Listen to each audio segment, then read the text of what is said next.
Hello class, welcome to the channel. I hope you all are doing well. So जैसा कि आपको पता है, हम यहाँ पर UGC NET paper 2 commerce 08 code के लिए तैयारी करते हैं। जून 2025 हमारा टारगेट है। कॉमर्स में नेट जेआरएफ सेट की हम तैयारी कर रहे हैं। आज हम करेंगे क्लास 4 यूनिट 2 हम कर रहे हैं, जिसका नाम है अकाउंटिंग एंड ऑडिटिंग। इसकी हमने 3 क्लासेस कर ली हैं और आज हम करेंगे क्लास 4। जिसको भी पीडीएफ चाहिए होगा, जो भी आपकी क्लास लगती है, जब भी क्लास लगती है, उसका पीडीएफ जो होता है वो आपको टेलीग्राम पर प्रोवाइड करवा दिया जाता है। जिन बच्चों को पीडीएफ चाहिए होगा वो टेलीग्राम को ज्वाइन कर सकते हैं। साथ में ही इसकी हमने 6 यूनिट को कवर कर लिया है, जिसकी मैंने प्लेलिस्ट बना दी है सब यूनिट्स की। वो प्लेलिस्ट को देख सकता है, डिस्क्रिप्शन में भी उसका लिंक दे दिया जाएगा, वहाँ से भी आप उसको देख सकते हो। ठीक है, तो चलिए आज की क्लास को बिना किसी देरी के शुरू करते हैं। सो देखिए, आज का आपका टॉपिक है इन्फ्लेशन अकाउंटिंग। इन्फ्लेशन अकाउंटिंग क्या होता है, आज हम इसके बारे में देखेंगे। ठीक है, इसके बाद हम देखेंगे एनवायरमेंटल अकाउंटिंग क्या होता है। कल की क्लास में हमने एचआरए देखा था, जो प्रीवियस क्लास आपकी लगी थी, उसमें ह्यूमन रिसोर्स अकाउंटिंग के बारे में हमने देखा था। सो आज का आपका टॉपिक रहेगा इन्फ्लेशन अकाउंटिंग क्या होता है। सबसे पहले आपको ये पता होना चाहिए कि इन्फ्लेशन होता क्या है। जब आपकी कीमतें बढ़ती हैं, इंडस्ट्री में मंदी आपकी आती है, कीमतें बढ़ जाती हैं, उसको आप इन्फ्लेशन बोलते हो। अब जब आपकी कीमतें बढ़ती हैं, उसकी अकाउंटिंग करेंगे हम। जब भी आपकी कीमतें बढ़ जाएंगी, उसका ऑर्गेनाइजेशन के ऊपर क्या इफेक्ट पड़ेगा, उस इफेक्ट को उसके ऊपर जब उस एडजस्टमेंट को जब देखा जाता है, उस समय जब फाइनेंशियल स्टेटमेंट्स की जाती हैं कि इन्फ्लेशन का इफेक्ट ऑर्गेनाइजेशन के ऊपर क्या पड़ रहा है, उसको हम बोलते हैं इन्फ्लेशन अकाउंटिंग। ठीक है, so inflation accounting refer to the method of accounting that are used to adjust financial statement for the effects of inflation. कि इन्फ्लेशन का इफेक्ट जो है आपका फाइनेंशियल स्टेटमेंट के ऊपर किस तरह से पड़ता है, जब उनको एडजस्ट किया जाएगा ऑर्गेनाइजेशन के अंदर, उसको आप इन्फ्लेशन अकाउंटिंग बोलते हो। The primary goal of inflation accounting is to ensure that financial statement reflect the true value of an organisation. मतलब कि आपका जब आप इन्फ्लेशन अकाउंटिंग करते हो, इसका मेन ऑब्जेक्टिव क्या होता है। मेन ऑब्जेक्टिव ये होता है कि जब भी आपकी इन्फ्लेशन होगी मार्केट के अंदर, उस समय जो आपकी फाइनेंशियल स्टेटमेंट्स बनेंगे, अकाउंट्स बनेंगे, वो ऑर्गेनाइजेशन की ट्रू पिक्चर आपको दिखाए। जैसे आपकी एसेट्स क्या है, लाइबिलिटीज़ क्या है, अर्निंग्स क्या है, इनकी जो एडजस्टमेंट होती है उनको सही तरीके से वो दिखाए कि इन्फ्लेशन का इफेक्ट क्या पड़ा है इन सब चीज़ों के ऊपर, इन सब को वो दिखाए आपको। उसको आप बोलते हो इन्फ्लेशन अकाउंटिंग। मतलब कि जब भी इन्फ्लेशन हो रही है, कीमतें बढ़ रही है मार्केट के अंदर, आपकी कीमतें बढ़ रही है, मंदी का दौर आपका चला हुआ है, उस समय सभी प्रोडक्ट्स की कीमतें आपकी बढ़ रही हैं, उसका जो है इम्पैक्ट ऑर्गेनाइजेशन के ऊपर पड़ा है।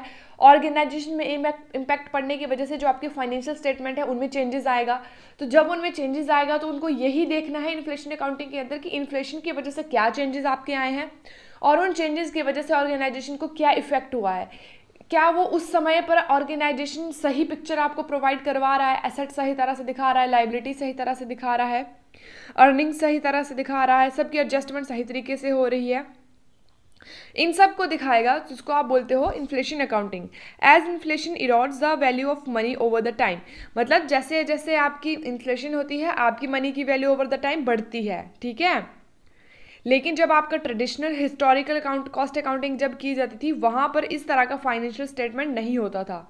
ठीक है, लेकिन अभी के टाइम में आप इन्फ्लेशन अकाउंटिंग कर सकते हो, कीमतें बढ़ी हैं तो आप ट्रू पिक्चर जो है फाइनेंशियल स्टेटमेंट बना सकते हो ऑर्गेनाइजेशन की। नेक्स्ट में आपके आता है नीड्स ऑफ इन्फ्लेशन अकाउंटिंग। अब इन्फ्लेशन अकाउंटिंग की ज़रूरतें क्या है, ज़रूरत क्या है। Inflation accounting become crucial in economic experience high inflation और where the general price level increase over the time. क्या होता है इन्फ्लेशन अकाउंटिंग बहुत ज़्यादा क्रूशियल होता जा रहा है ओवर द टाइम के अंदर, क्योंकि इकोनॉमिक का एक्सपीरियंस यहाँ पर हो रहा है, हाई इन्फ्लेशन यहाँ पे होती है, और जो भी आपके प्रोडक्ट्स होते हैं उनकी प्राइस जो होता है वो डे बाई डे इंक्रीज होता है।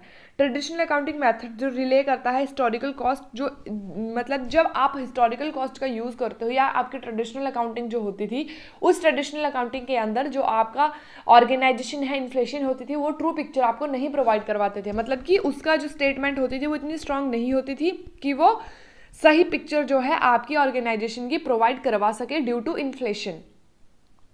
सबसे पहले आपके पास आता है accurate measurement of profit and loss. जब भी आप इन्फ्लेशन अकाउंटिंग करते हो उसकी ज़रूरत क्यों पड़ती है? ताकि आप प्रॉफिट एंड लॉस की एक्यूरेट मेजरमेंट कर सको। इसका इम्पैक्ट पड़ेगा आपकी प्रॉफिटेबिलिटी के ऊपर विदाउट एडजस्टमेंट फॉर इन्फ्लेशन। यदि आपने इन्फ्लेशन का एडजस्टमेंट नहीं किया तो बिजनेस में रिपोर्ट क्या कर सकता है? Inflated profits, because the cost of goods and services में हैव इंक्रीज।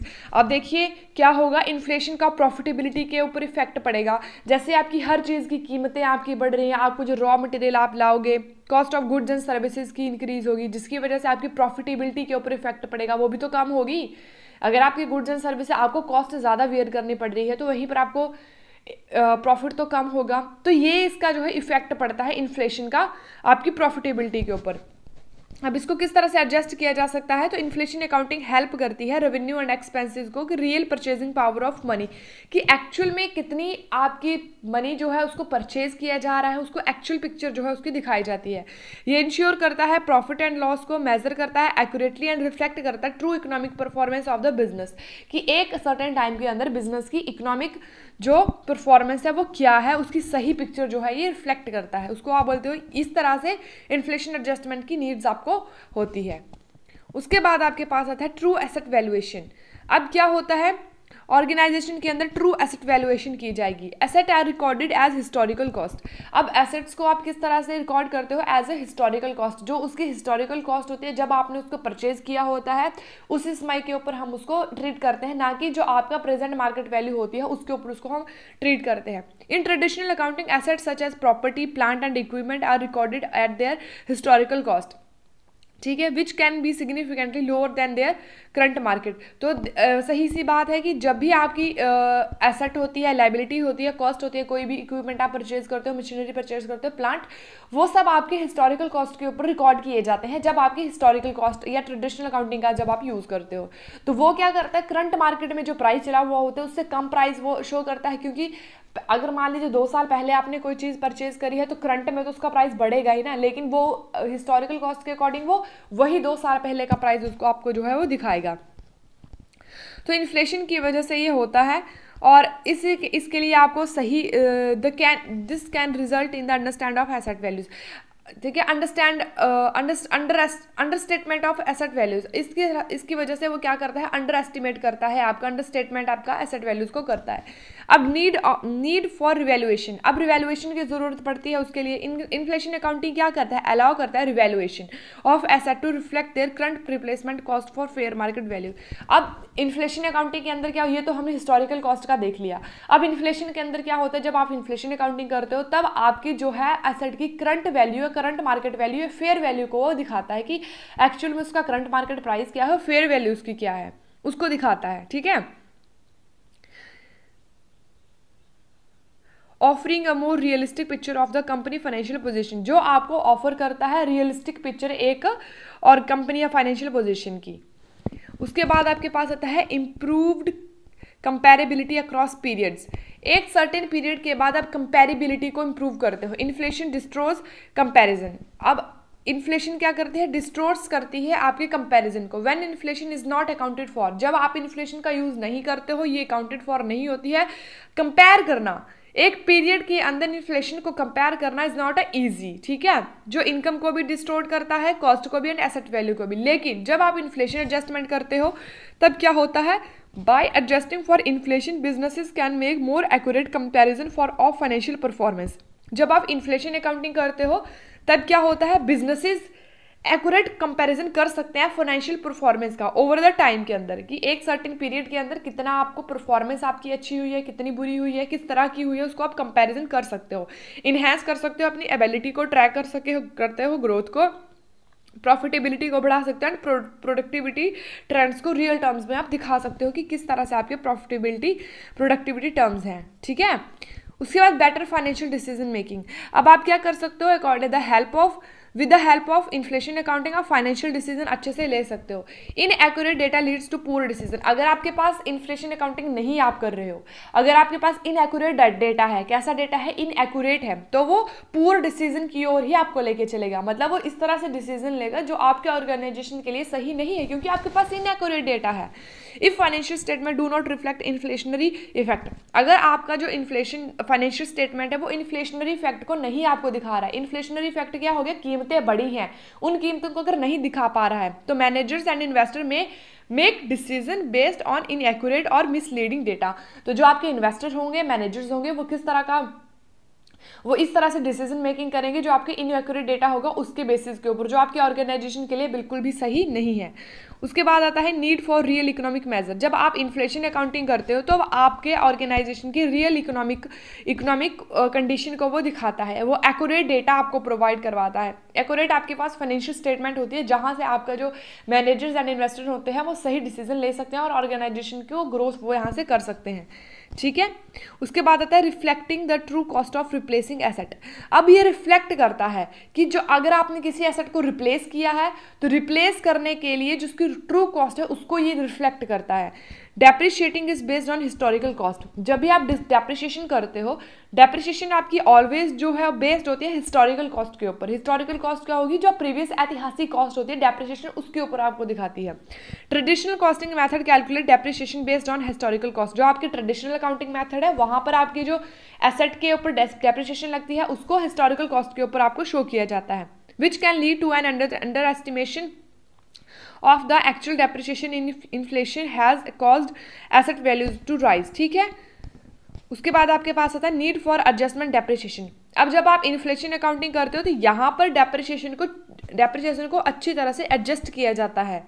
ठीक है, करंट एसेट वैल्यू के ऊपर उसको एडजस्ट किया जाता है, इंश्योर करता है that the depreciation expenses more accurately reflect the true cost of replacing the cost in the future. की जब भी आप अपने एसेट को रिप्लेस करोगे तो वो फ्यूचर के अंदर उसकी सही कॉस्ट को आपको दिखाए।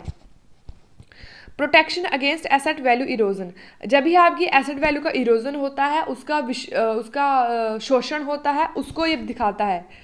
अगर शोषण कुछ हो रहा है उसके अगेंस्ट प्रोटेक्शन ये करता है। Erosion of asset value due to inflation in times of high inflation. जब आपकी हाई इन्फ्लेशन होती है, बहुत ज़्यादा कीमतें बढ़ जाती हैं, वो आपकी इरोड करता है क्विकली आपकी एसेट का वो शोषण करने लगता है। लेकिन नीड फॉर एसेट रिवैल्यूएशन, अब किस चीज़ की ज़रूरत है आपको, एसेट को रिवैल्यूएट करने की ज़रूरत है। इन्फ्लेशन अकाउंटिंग हेल्प करता है बिजनेसेस को रिवैल्यू करने के लिए एसेट को, जो रिफ्लेक्ट करता है actual worth in today money, provide करता है clearer picture of the true financial situation of an organisation के अंदर, कि एक एसेट की ट्रू पिक्चर क्या है, एक ऑर्गेनाइजेशन के अंदर फाइनेंशियल सिचुएशन की ट्रू पिक्चर वो आपको प्रोवाइड करवाता है। तो ये है इसकी कुछ नीड्स। अब हम देखते हैं एनवायरमेंटल अकाउंटिंग। आई होप आपको इन्फ्लेशन अकाउंटिंग अच्छे से समझ में आ गया होगा। अब नेक्स्ट टॉपिक में हमारा है एनवायरमेंटल अकाउंटिंग, कि एनवायरमेंटल अकाउंटिंग होता क्या है। अब एनवायरमेंटल अकाउंटिंग क्या होता है, अब आप समझ रहे होंगे कि अकाउंटिंग के अंदर अब एनवायरमेंटल अकाउंटिंग क्या टॉपिक आ गया। तो एनवायरमेंटल का मतलब होता है, आपको सभी को पता है, हमारे आसपास का वातावरण लेखांकन। अब वातावरण कैसा, जब भी हम कोई बिजनेस करते हैं तो हमें, जब भी हम प्रोडक्शन करते हैं या कुछ भी हम बनाते हैं चीज़ें, तो अब ऐसे ही थोड़ी ना बन जाएंगी, कहीं ना कहीं से तो हम रॉ मटेरियल परचेज करेंगे, या जो भी हम इंडस्ट्री वगैरह लगाएंगे उससे धुआं निकलेगा, पोल्यूशन होगा, या किसी भी तरह से एनवायरनमेंट को नुकसान होगा। वो सब क्या है, वो मतलब कि हमारे इंडस्ट्री की वजह से, हमारे प्लांट या मशीनरी की वजह से एनवायरनमेंट को जो नुकसान हो रहा है या एनवायरनमेंट को जो कीमत चुकानी पड़ रही है, उसी की ही अकाउंटिंग करनी है। उस अकाउंटिंग को बोलते हैं एनवायरमेंटल अकाउंटिंग। या हम नेचुरल रिसोर्सेज का जब हम यूज़ करेंगे, उसकी वजह से एनवायरनमेंट को क्या इफेक्ट हो रहा है, उसकी अकाउंटिंग जब हम करेंगे उसको हम बोलते हैं एनवायरमेंटल अकाउंटिंग। ठीक है, environmental accounting is a method of, कैसा मेथड है, अकाउंटिंग करता है जो फोकस करता है ऑन द आइडेंटिफिकेशन, किसकी आइडेंटिफिकेशन के लिए, आइडेंटिफिकेशन करने के लिए, मेजरमेंट करने के लिए एंड रिपोर्ट करने के लिए। आइडेंटिफाई किया जाएगा सबसे पहले कंडीशंस को, फिर मेजर किया जाएगा, फिर उनको रिपोर्ट किया जाएगा of environmental cost and the financial impact of a company environmental performance, और एनवायरमेंटल कॉस्ट जो आपको वेयर करनी पड़ी है। ठीक है, सो environmental cost It involves incorporating environmental factor into financial reporting, ensure that business account for the cost of the environmental impact as well as the resources they utilize or consume during their operations.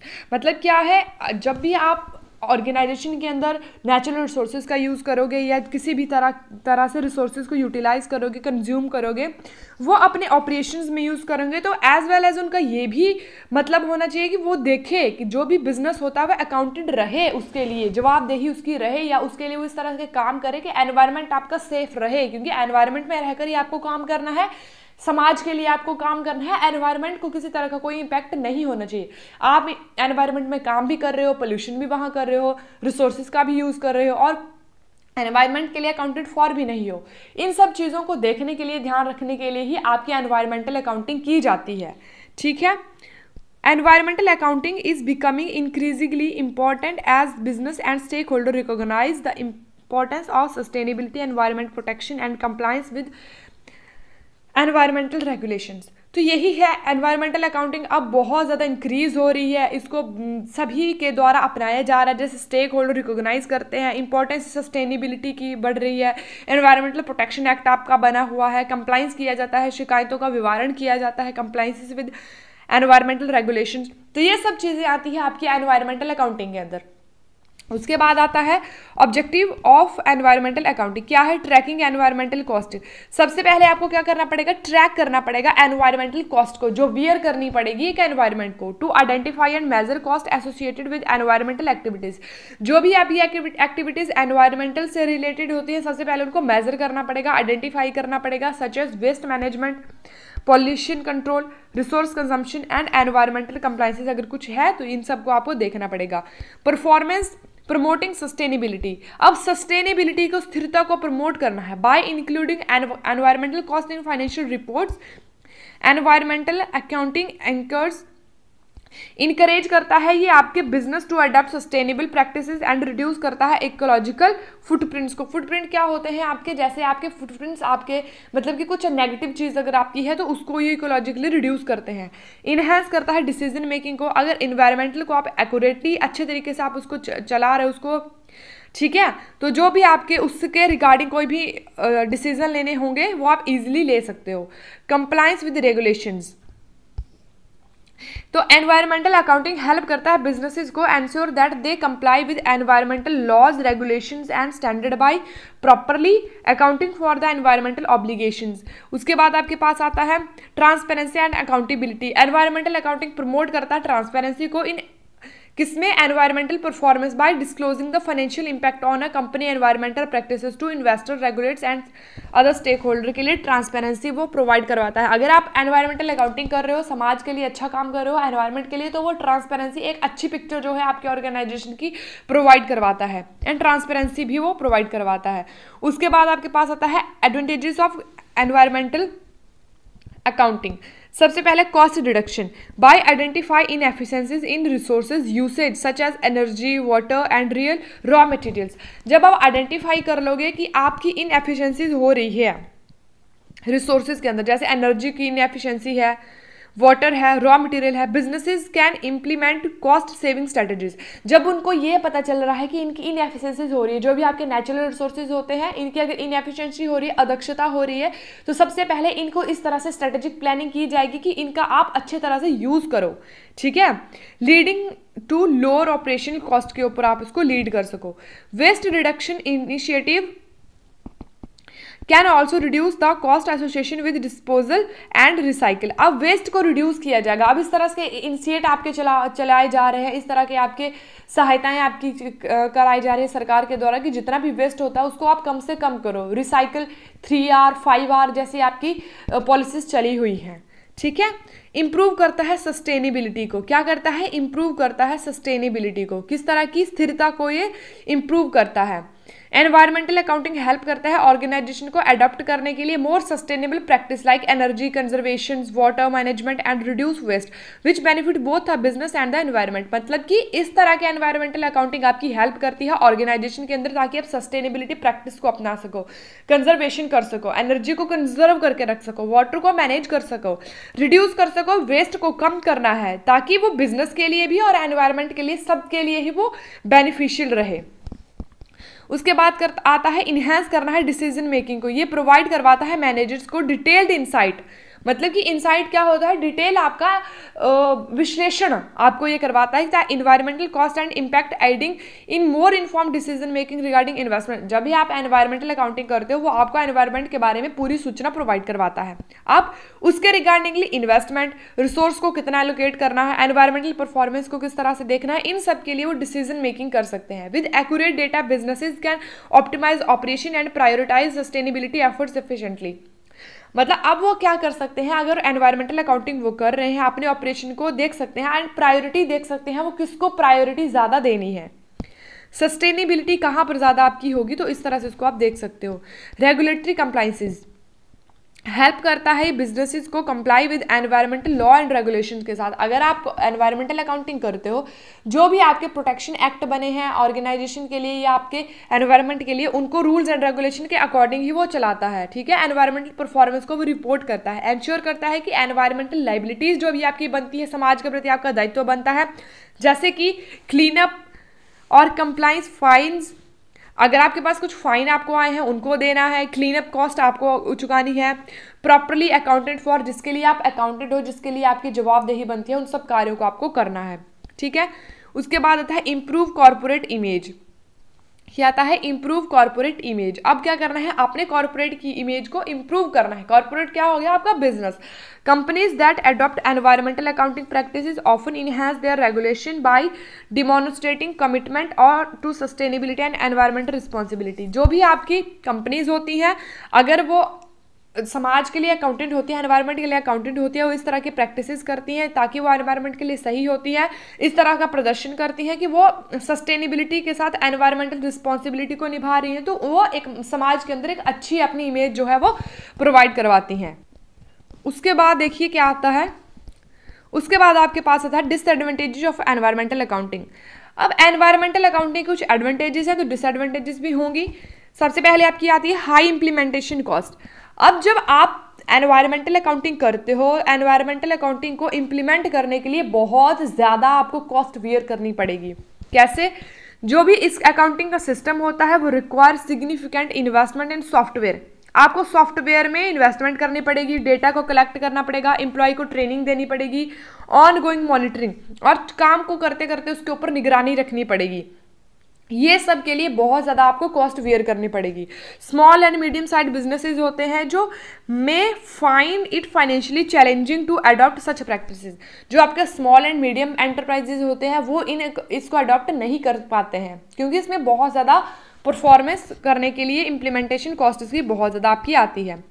Complexity and expertise, अब इसके लिए complex है, ये कठिन है ये थोड़ा, and expertise यहाँ पर नहीं होती है, मतलब कि एक्सपर्ट विशेषज्ञ होते हैं, उसको जरूरत यहाँ पर पड़ती है। एनवायरमेंटल अकाउंटिंग इन्वॉल्व करता है मेजरिंग इंटेंजिबल और hard to quantify environmental impact such as biodiversity loss होता है, कार्बन फुटप्रिंट आपके रह जाते हैं, and long term environmental consequences. तो ये कॉम्प्लेक्सिटी होती है, इसमें एनवायरमेंटल के लिए एनवायरमेंटल अकाउंटिंग करते हो तो कुछ ना कुछ इंटेंजिबल आपकी चीज़ें वहाँ पर रह जाती हैं, जो जैसे कार्बन फुटप्रिंट रह गया, बायोडाइवर्सिटी लॉस आपका होता है। It require specialized knowledge and expertise which may require businesses to hire external consultant और इन्वेस्ट इन ट्रेनिंग। तो इसके लिए भी आपको खर्चा करना पड़ेगा। अगर आपको एक्सपर्ट, आप बहुत ज़्यादा कार्बन फुटप्रिंट आपके रह जाते हैं, लॉसेज आपके एनवायरनमेंट को हो रहे हैं, तो इसके लिए आपको एक्सपर्ट को बुलाना पड़ेगा। एक्सपर्ट के लिए भी बहुत ज़्यादा कॉस्ट आपको वेयर करनी पड़ेगी।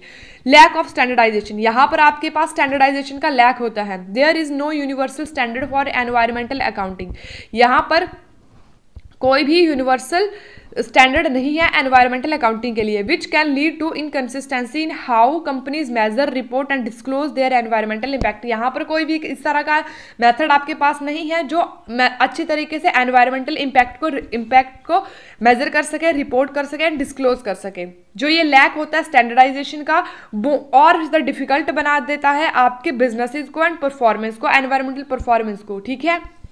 उसके बाद आता है subjectivity in reporting, the process of selecting which environmental cost and impact on include in report can be subjective. अब यहाँ पर ये भी एक बहुत बड़ा मुद्दा होता है कि सबसे पहले आपको ये देखना पड़ेगा कि कौन सा आपकी रिपोर्ट सब्जेक्टिव है।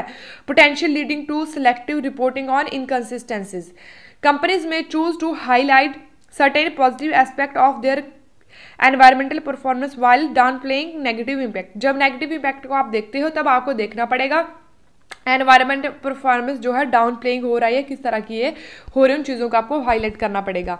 मेजरमेंट चैलेंजेस, अब आपको क्या करना पड़ेगा, मेजरमेंट को चैलेंज करना पड़ेगा, ठीक है। या इसका मेजरमेंट करना आपके लिए चैलेंजिंग होता है कि किस तरह से आप देखोगे कि क्या इम्पैक्ट आपका ऑर्गेनाइजेशन का एनवायरनमेंट के ऊपर पड़ रहा है, तो ये चैलेंजिंग रोल है आपको मेजर करना।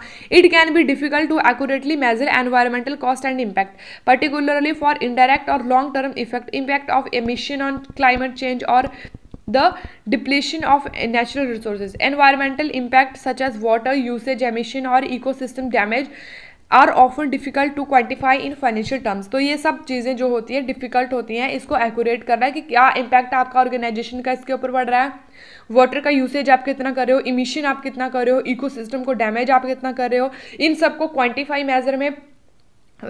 तरीके से मेजर करना थोड़ा डिफिकल्ट होता है फाइनेंशियल टर्म्स के अंदर अगर देखा जाए तो। ठीक है, चलिए आज की क्लास में बस इतना ही। आज की क्लास में हमने यूनिट 2 का फर्स्ट चैप्टर कंप्लीट कर लिया है, ये आपके 4 क्लासेस में कंप्लीट हुआ है।